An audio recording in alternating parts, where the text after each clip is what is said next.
Halo, Assalamualaikum warahmatullahi wabarakatuh. Perkenalkan, nama saya Rosa Dwi Aramberta Valentin dari kelas PPKH 5A.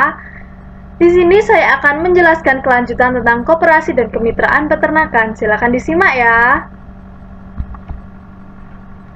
Yang pertama yang akan saya bahas yaitu politik kemitraan peternakan, di mana dalam politik ini terdapat 3 pendekatan dasar, yaitu 1. Ekonomi bertujuan mencapai kepuasan atau keuntungan maksimum. Yang kedua yaitu pelaku ekonomi selalu mementingkan diri sendiri. Dan yang ketiga yaitu pelaku ekonomi bertindak rasional atas dasar akal, bukan emosional. Nah, kemitraan dibedakan dalam berbagai pola dasar derajat keterlibatan pihak perusahaan inti dalam keputusan produksi. Dalam Kementan 940/97 tentang pedoman kemitraan usaha pertanian, kemitraan usaha pertanian dapat dilaksanakan dengan segala cara dalam mencapai tujuannya. Dalam usaha mencapai keuntungan, misalnya, seringkali harus ditempuh dengan cara merugikan manusia lainnya. Thomas Hobbes, seorang ahli filsafat, menganggap manusia ibarat serigala yang saling mencakar. Sementara itu, budayawan M.H. Ainun Habib dalam Cermin di Indosiar pernah menyatakan bahwa dalam mencapai kekuasaan, manusia seringkali menyingkirkan manusia lainnya. Dalam mencapai keberhasilannya, manusia sering mengorbankan manusia lainnya, dan dalam mempertahankan kehidupannya, manusia seringkali menempuh dengan mematikan manusia lainnya. Perdebatan pro dan kontra kemitraan agribisnis peternakan, pola inti plasma, subkontrak, dagang umum, dan keagenan atau kerjasama operasional agribisnis yang sering disebut dengan KOA. Nah, pihak-pihak pendukung kemitraan berusaha membuktikan bahwa format kerjasama kemitraan dapat menciptakan keuntungan akibat penciptaan ekonomi skala besar yang dapat dinikmati baik oleh pelaku sendiri maupun oleh masyarakat. Bagi masyarakat, peningkatan produksi dengan pola kemitraan membawa dampak positif berupa meningkatnya penawaran dengan harga yang cenderung menurun. Bagi peternak, keuntungan pertama adalah mereka dapat memberikan penghasilan dengan lebih pasti asalkan perusahaan inti memberi jaminan harga jual dan mematuhi kontrak. Pihak-pihak yang setuju dengan kemitraan mengajukan argumen sebaliknya, yaitu bahwa kepentingan para pemilik kapital besar terhadap produksi dapat menempatkan para dengan PIR atau perusahaan inti rakyat, pola pengelola atau pengelola penghela. Sedangkan masalah lain yang dihadapi oleh peternak plasma dalam kemitraan, di mana akses peternak ke pasar bebas terhalangi, adalah ketimpangan pembagian nilai wabah antara peternak plasma dengan perusahaan inti, penetapan harga, mulai tahap produksi, pengolahan, hingga pemasaran. Nah, sekarang kita masuk ke subinti yang kedua, yaitu ekonomi kemitraan ayam ras.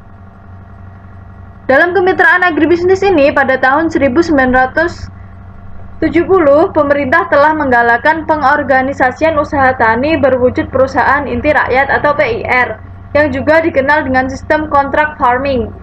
Pola ini dikembangkan pada berbagai usaha pertanian, baik tanaman pangan, perkebunan, perikatan, maupun peternakan. Yang lebih lanjut disebut dengan istilah kemitraan atau partnership. Kemudian pada tahun 1990, pemerintah mencoba melakukan rekonstruksi dengan menerbitkan Kepres 22/1990 tentang pembinaan usaha peternakan ayam ras, yang pada intinya membebaskan usaha ayam ras tidak saja untuk peternakan usaha rakyat, tetapi juga mengizinkan untuk usaha skala.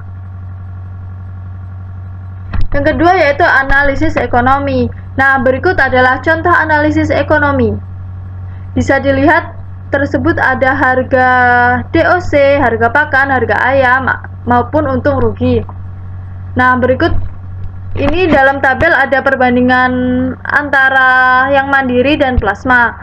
Pengintegrasian usaha ayam ras dengan pola kemitraan antara peternakan rakyat dengan perusahaan peternakan lainnya merupakan jalan terbaik dalam menyelamatkan penyembuhan dan pengembangan agribisnis ayam ras pada masa kini dan mendatang.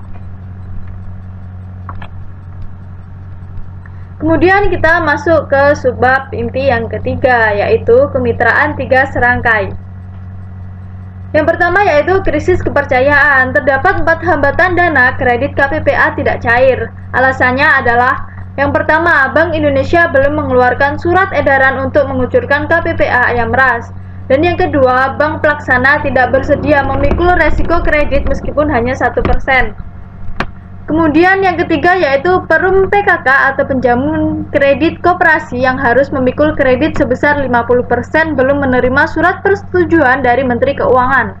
Dan yang keempat yaitu para inti koperasi atau swasta yang harus menjamin 40% resiko kredit tidak mampu menyediakan jaminan tunai. Nah, yang kedua yaitu 3 serangkai. Pada pola kemitraan ini, kredit modal mitra dana diberikan kepada mitra bersama plasma melalui mitra inti. Dalam menyalurkan kredit ini, mitra inti dapat berperan sebagai executing agent atau pelaksana atau challenge agent atau penyalur. Apabila mitra inti bertindak sebagai pelaksana pemberian kredit modal, maka mitra inti yang mendatangi angkat kredit dan bertanggung jawab atas resiko pengembalian kredit secara penuh. Jika kredit modal berasal dari bank umum, BUMN, atau jenis kegiatan pada pola kemitraan 3 serangkai BUMS, maka mitra plasma dibebani jasa berupa bunga kredit. Jika kredit modal berasal dari bank syariah, maka jasa kredit diperhitungkan dengan cara bagi hasil atas keuntungan yang diperoleh peternak. Pembagian fee dari bunga kepada mitra dana, mitra inti, dan dinas peternakan disesuaikan dengan peran masing-masing. Nah, dalam pola 3 serangkai terdapat 3 manfaat, antara lain yaitu 1. Dengan adanya mitra dana sebagai penyandang dana, kemitraan dapat diperluas pada mitra plasma yang lebih banyak. Yang kedua yaitu mitra plasma memiliki bargaining power atau posisi tawar yang lebih kuat. Kemudian yang ketiga yaitu mitra inti lebih transparan, utama menyangkut kualitas saprona. Nah, sekarang kita masuk ke sub inti yang keempat yaitu analisis keuntungan peternak plasma. Dalam hal tersebut terdapat 2 hal yang dikeluarkannya peraturan tentang kemitraan ayam ras. Yang pertama yaitu untuk meningkatkan kesempatan berusaha dan kesejahteraan peternak. Kemudian yang kedua yaitu menciptakan iklim usaha yang mendorong pengembangan peternak ayam ras dan pemerataan berusaha. Nah, jika masing-masing perusahaan inti dapat menawarkan spesifikasi bentuk pola kemitraannya, maka peternak plasma akan dapat memilih pola kemitraan yang mana dan dengan siapa mereka akan menjalin kemitraan yang dirasa menguntungkan. Apa sih keuntungan peternak plasma? Salah satu kendala pengembangan pola kemitraan adalah ketidakpuasan atas keuntungan yang diperoleh oleh peternak. Peternak sebagai plasma merasa keuntungannya terlalu sedikit, sehingga ada peternak plasma yang memaksakan diri untuk menjual jatah pakan atau ayamnya pada pihak ketiga dalam upaya untuk memperoleh keuntungan yang lebih banyak. Nah, apa sih perbandingan dengan peternak mandiri? Keengganan peternak mandiri untuk beralih mengikuti kemitraan adalah adanya keinginan untuk memperoleh keuntungan yang lebih besar dibandingkan peternak plasma. Secara kuantitatif, keuntungan peternak mandiri ini memang lebih besar daripada keuntungan peternak plasma. Tetapi secara kualitatif, rasio keuntungan dengan modal pribadi atau rentabilitas lebih besar yang diterima peternak plasma. Nah, yang terakhir kita akan membahas penilaian plasma terhadap inti pada kemitraan ayam pedaging. Masuknya produk pertanian impor baik oleh kebijakan pemerintah maupun tekanan internasional telah membuka mata para produsen pertanian bahwa mereka telah diseret memasuki rimba perdagangan global yang syarat dengan persaingan. Dalam upaya mempertahankan dan meningkatkan kesejahteraan produsen pertanian, pemerintah Indonesia telah mengarahkan para produsen pertanian untuk saling menjalin kerjasama kemitraan.